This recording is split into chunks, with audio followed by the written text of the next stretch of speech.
It would seem logical that the number of hours spent studying would be reflected in your test grades. But what kind of relationship would there be? Is it linear?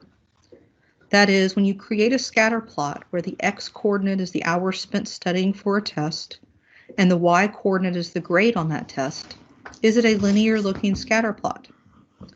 I don't know if it would be linear, but it should be positive. That is, the dots on the scatter plot would be going upward. That is, the more you study, the higher your grade on the test.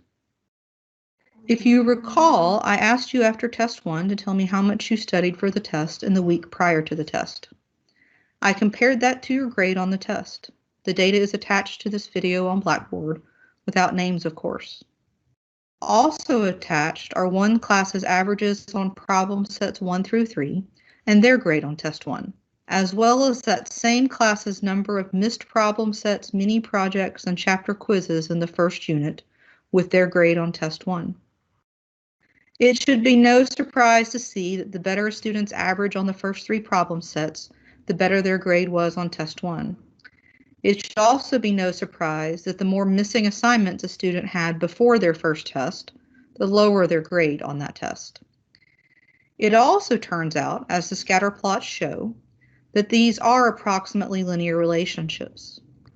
But what is somewhat surprising is that there doesn't seem to be a relationship between the number of hours studied and the grade on the test. This is probably due to the fact that some students just don't need to study as much, including the fact that some students may have been studying better the week before the test, and also that some students didn't know how to study well. The problem sets represent positive linear correlation with the test grades. The missing assignments represent negative linear correlation with the test grades. And the study time had no linear correlation with the test grades.